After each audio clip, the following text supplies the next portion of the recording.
Hey everyone, Ekman here with another video, and today we have our third and final Starter Deck 13 leader. It is the blue and yellow ace, and Starter Deck 13 comes out this Friday, April 19th, which I'm really excited about. And honestly, it's been really fun to go over each one of these leaders, and today we're going to be talking about ace. And we're going to go over how the deck works and the leader works in general. We're going to go over an example list as well as an example game from my live stream. So if you guys want to check out my full live stream for testing out ace, it's going to be linked in the description on either Twitch or YouTube for subscribers or members respectively, and we're just going to get started from there. So going on into this guy, so ace, honestly, he's of the three leaders, I think he's my least favorite, at least right now in the OPO6 meta. We can kind of go over his effect. He has this Dawn ×2, activate main once per turn. You get to look at the top 5 cards of your deck, add one cost 5, specifically 5 cost card, character card to the top of your life face up, then place the remaining cards at the bottom of your deck in any order, which sounds pretty nice. But then it has also, at the end of your turn, send all your face up cards in your life to your trash. So you don't by itself get to keep the card that you put at the top of your life in your life at the end of your turn. There are some ways to manipulate it, but honestly, this is probably the reason I like this leader the least between all three of them. Is he has, I feel like, a lot more variance. Like, all of these decks are trying to find their 2-drops and their 5 cost, but specifically this ace, you kind of have to hope that the 5 cost that you want to play is on the top of your life if you want to play optimally, and then otherwise you have to try to manipulate it in there, which is usually expensive. You're wasting Dawn, and it's just a little bit too too much maintenance for it in general. I'd also say that unlike the Luffy and the Sabo leader, we don't really have as many 5 cost brothers between just yellow and blue. We do have obviously the ones we get from the starter deck, but we don't really have that many options outside them either. So I think ace is probably of the three, he's the one that if you could find 10 to 12, 10 or 8 copies of like 1 5 cost, and you only play that 2-drop for that one, to make it more likely that you will find at least one of the 2 cards that 2-drop can find, you'd be in a good spot. But right now you really only have like one of each line, which makes it a little bit difficult. So that will change in the future. But yeah, the idea is that, oh, okay, so you look top 5, you find a yellow Sabo, and then you have the 2-drop Sabo in your hand, you play it out for free, that kind of stuff. But you also do get the alternative that you do have like a life that you can burn for free. So you are kind of also motivated to say, you know what, I'm going to use leader effect, put 2 Dawn underneath it, and then I can play my 5 cost Sabo after using it. So whatever card I put it face up to my life, I get to just use as a cost for my Sabo effect or my Luffy effect to get either a card draw or pop a 5 or less. So that kind of mentality is kind of nice for the deck. It's just very inconsistent to get your Sabo and 2-drop Luffy's kind of to cooperate with it. So I think there's honestly some better ways to build the decks than I've been trying. And maybe there's even a way to play the deck with just more life manipulation, but maybe the OPO6 isn't really there yet. So, but that's kind of like how the idea of the deck works. You are able to look top 5, you can put one of the brothers there, and hopefully you have the 2-drop that corresponds with it at the time, or you can just put a free life there, and there's a lot of ways to kind of manipulate that too. So I will say, of the starter deck cards, or leaders at least, you have, I feel like, more synergy with ace specifically. Like Emporio can be in a good spot for you. It has on play, reveal the top or bottom card of your life, reveal up to 1 5 cost character from your hand, place it face down on the top of your life. So you can use this, for example, let's say you have 5 Dawn. We use our leader effect for 2, put something on top of there, trash the card, and then we get to put the 5-drop we want on top of there too. And then we also have this blocker Emporio out, which means that we can block an attack, and it's not going to be too difficult to keep that card that we put on top there. We also have Edward Newgate. We get to on play add the top card of your deck to the top of your life cards, then look at all your life cards, place 1 of the cards on top of your deck, return the remaining life cards in your desired order. So if you have 8 Dawn, you can put 2 Dawn underneath your leader, put a 5 cost there. Newgate effect, put the 5 cost back on top, and then you also get to rearrange your life. So and then Shanks also on play, flip 1 of your face up life cards face down. If your opponent has 7 more cards in your hand, send up to 1 card from the top of your life to their trash. So generally all this works out. For example, so obviously Shanks is like a 9 Dawn play for it, but you can get some burn damage. Newgate, the same kind of thing. It's 8 Dawn. But this is just kind of just showing what it takes to get out a 5 cost for free. For Emporios, you have to spend 3 Dawn, then 2. And then when you're at 7 Dawn, you can play a 5 cost for cheaper, right? Which it just doesn't feel as good as like the other decks, which can kind of do it more consistently. And they're just better 5 drops and more like synergies with the cards too. Because the other thing is that like with the 5 drop Sabo, if we find this off the top of our life, or if there's anything, since it's an on play effect, we can not really ever use like the 2 drop Sabo to play it from our life and then have a card to burn that's face up, because of how the sequencing works, right? Luffy can do the thing where you can play the Luffy and then you can use Ace effect on time suit and then you get the draw.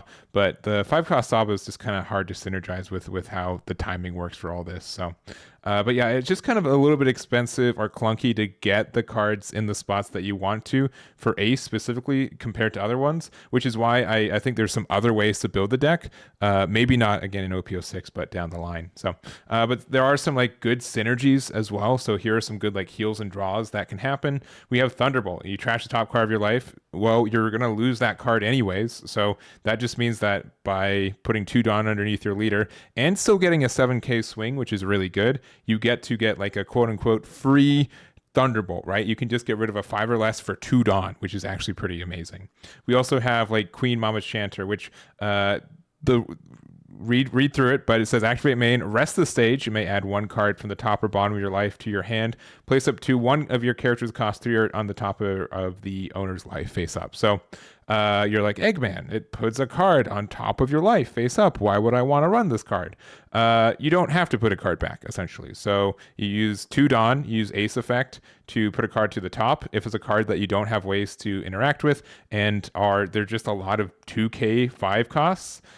We can just Queen Mama Chanter, take the top card of our life to our hand, and just not put anything back. So it's essentially a free draw for a 5 cost, which is not too bad.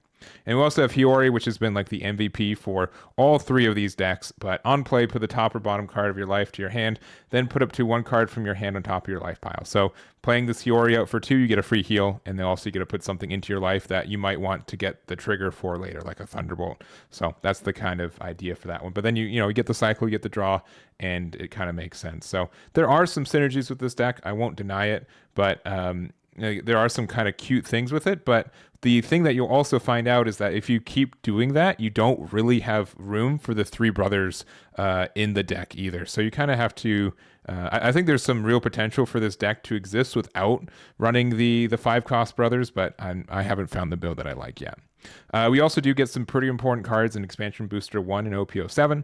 There's a lot more, but these are just the ones we're going to talk about real quick. We have Flampe, which has been good in all of them. You can add the top or bottom of your life to your hand. You get to draw 1. So if you know that you're going to lose that card at the end of your turn anyways, better just draw 2 cards, right? You get the card that you added and the card off the top of your deck for 1. So chances are that the Flampe, you added a 2k to the top of your life, so Flampe can get it back and you get that. There's also Viola, which is super fantastic. So blocker and also on play, you get to choose one of the following. Look at all of your opponent's life, then return them in any order, or turn all of your life cards face down. So being able to use this card specifically does help the deck a lot. Being able to say, you know what, I found a Luffy, but it's not the right time for it. I'm going to, or I don't have the pieces for it or whatever. Even if I just have a good card with a good trigger effect that I added from my ace, I can just say, all right, I'm going to put it to the top. I'm going to play this Viola for 2, and I get to just put that face down. So now I get to heal, right? So that just means if you go second and on your 4 Dawn turn, 2 Dawn underneath your leader, then you play Viola, you essentially go to 5 health for free, right? Which is, or for, and you play a blocker. It's just a really nice combo, and you definitely miss Viola in the OPO6 meta. And then we also have Ace. We get this in OPO7. It's a blocker and on play, draw 2 cards, then return 2 cards from your hand on top or bottom of your deck in any order in your choice. So you can do some stuff where you play this Ace and then you put the 2 cards, you put a 5-drop in your hand back on top of your deck, use your leader effect, and then play one of the 2 drops out and you get the cycle for it. So I could see that this could be something where we only play the 5-drop aces and that we only have the 2-drop ace, and then the rest of the deck is kind of filler, something like that. But I think that's important. And we also have obviously more Whitebeard support in OPO8, which we haven't seen revealed yet, but there will probably be, there's already been another 5-drop ace for that deck too. So I think that's going to help out the deck a lot too. It's just we don't have all the cards that we need for this one specifically. So I do like this one's a little bit more open-ended. We do have to kind of run like specifically 5 costs for it, but the deck is, when it works, it's really good, but the consistency is just not there for me to want to play this at a higher level quite yet. But it's interesting enough that I want to keep coming back to it and seeing what other deck building choices I can make with it. So anyways, those are kind of like the key cards I want to talk about for this part, and let's go to the example deck. And here's the example deck list, and if I'm being super honest, this is just an example build. There's nothing flashy with this one. I'm not even going to say that it's fantastic to play in the meta, and I honestly just don't believe in this leader compared to the other two from the starter deck. But I think if you do want to test out the deck and be serious about it, it's a good first pick, and it kind of just shows off like some of the highs and low of how this deck works, right? There'll be some games where you will find the 5-drop you need at the right time. You play it, you get a lot of advantage, it feels really good. And then there will be other times where you're just looking top 5 and you have to put like a Sheer or Hoshi into your life, and then you really can't do anything with it. So and on that kind of idea, I did just want to kind of go over what this deck looks like. And again, there's not just a lot of blue cards that we can add to a build like this. We do have Pudding because it's a good card and helps like even out if we're like in a bad card advantage. We also have Sanji's Peel Off, which sometimes if we have to go first because we want to go second, we do just have nothing better to do than just draw 2. But with like the life manipulation we get to do also, it's not too difficult to put this in life. Same with 200 million volts. Either it's not too bad to put this as our bottom life, and there's some situations where we're down to 1 and it can help us go for the game. So I think that if we want to play a deck that's more trigger heavy, of the 3, Ace is kind of more suited for it. But yeah, I played this deck a good amount. We have an example game going over it too, but it just got to a point where I'm like, I feel like this deck is more open-ended than having to run the Brothers package, and there's just not enough. If I could build this deck and instead of having like 3 of each, right, or each one, and instead like say, all right, I'm going to play 8 copies of Ace. Let's say, for example, like 4 of this one and 4 of the OPO7 one that we talked about a little bit, and just play the 2-drop, and then as like just a small little package in the deck compared to everything else, I'd probably be down for that instead of having it spread out.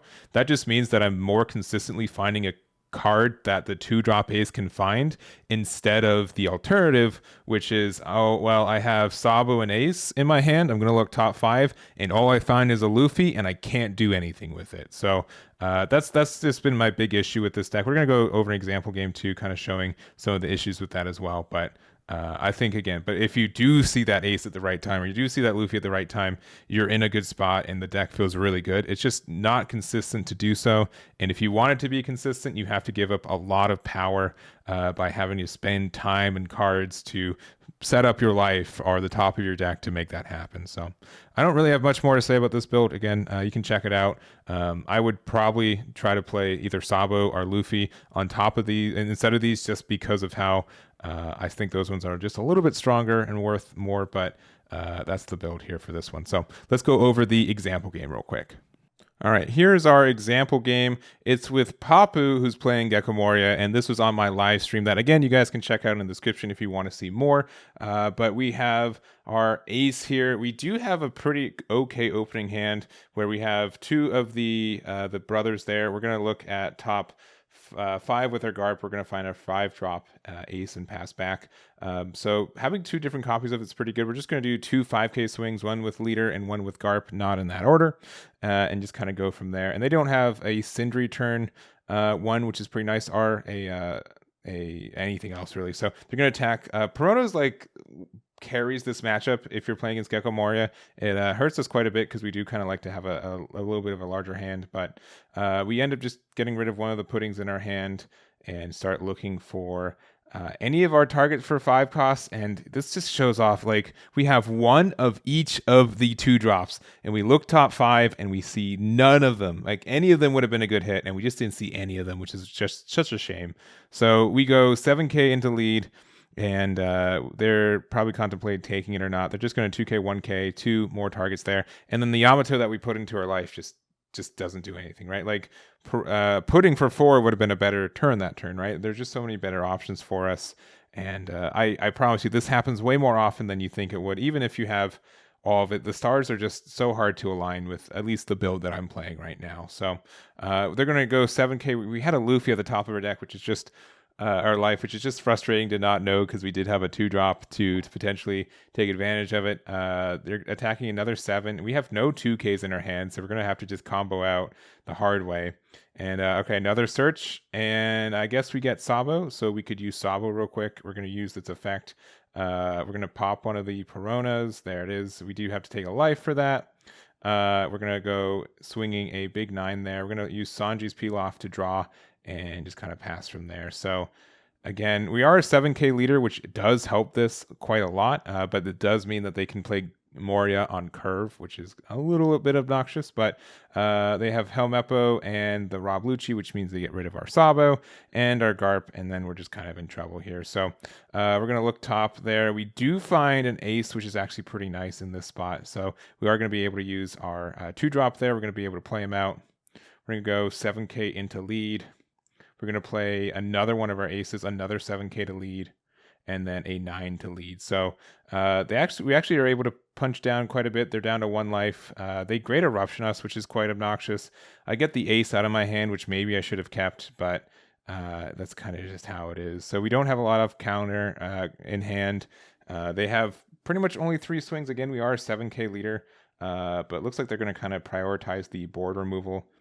So unfortunately, I think by discarding the ace, it just means that they know that I probably don't have another one in hand. They go 7 into my 7 cost, or my 7K ace. I'm thinking about getting out of it, and I think I just eventually do with Sabo. But again, like we're not in like a really good spot. But by doing this, it means that we have a good chance of not losing. They attack through here. We find a 1-drop Garp, but I don't think this is happening. So we play the Garp out. We find, I guess, the 2-drop Sabo just to help our odds here. We're going to play this, use the effect. Luffy, sure, why not? We're going to use the effect. We're going to bounce the Luffy back. Now we're a 7K leader once again. And at this point, I mean, I guess we could maybe survive if they attack poorly, but I'm going to use the Amaru on the Borsalino, and they are able to still combo out or counter out of that, and that's just kind of how that goes. So I don't know, that's just, I know this was not like maybe a great game, but it just kind of shows my frustrations with the deck at times where, again, if you're able to find the pieces, you're in a good spot. But like just starting with all 3 of the 2-drops in hand and having none of them, we have like 12 hits off the top 5 and not getting any of them into our life, it's just really frustrating as it is. So I don't know, maybe we'll have to try to get some different builds or some different ideas for it, but I like what the deck does. I think it has a lot of potential, and I just don't think it's there quite yet, but it's still a really fun one to play when it goes off. So anyways, that's going to be it for me. Thank you guys so much for watching. I really do appreciate it. Let me know what you think about the Ace Leader, and I hope you guys are able to enjoy Starter Deck 13 when it releases at the end of this week. So that's going to be it for me. Thank you for watching, and I'll catch you all next time.